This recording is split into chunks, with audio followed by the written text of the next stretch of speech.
Hello guys, for today's video guys ay hapunan po tayo guys. So ang ulam ko po ay Ligo sardines. So ayan po guys, kumakain po tayo ng Ligo sardines kasi ano po, low budget na po tayo ngayon. So kailangan po natin mag-ulam ng Ligo sardines. So ako po talaga guys, hindi po talaga ako maarte sa pagkain kasi laking hirap po ako guys. Hindi po ako maarte sa pagkain. Kumakain po ako ng pagkain na pang mahirap. Tuyo, sardinas, ganun guys.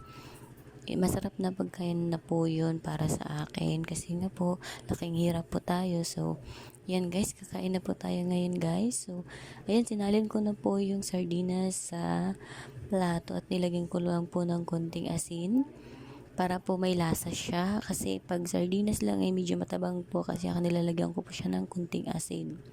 So ayan guys, habang nag-antay tayo dyan guys, story time lang tayo. So ayan guys, kumakain po talaga ako ng sardinas. So may ex ako dati, manghang-mangha siya guys. Hindi siya ex, boyfriend ko siya dati pa. Tapos, nagmanghang-mangha siya kasi kumakain daw ako ng sardinas kasi siya nga daw hindi daw siya kumakain ng sardinas. Sabi ko, laking hirap po ako kaya kumakain po ako ng sardinas. Hindi po tayo magkaparehas ng estado sa buhay kasi ikaw may kakayahan ka, ako wala akong kakayahan. So, kaya kumakain po ako ng sardinas at hindi din po ako maarting babae. So, ayan guys, kain na po tayo. Subo-subo na po tayo guys. Ang sarap po niyan guys. So, ayan, sa mga hindi pa po kumakain dyan, ay kain na po tayo guys. Ayan po. So, ayan po guys, storytelling lang po tayo. So, masarap po kasi yung sardinas guys. Minsan nilalagyan ko po yan ng itlog.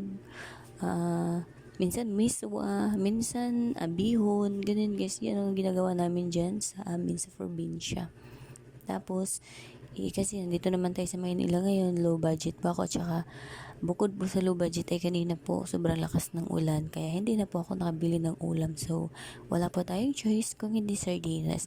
Tsaka huwag po natin maliitin ang sardinas dahil masarap po yan, di ba? So, tingnan niyo po ako dyan guys. So, ang sarap ng kain ko, di ba?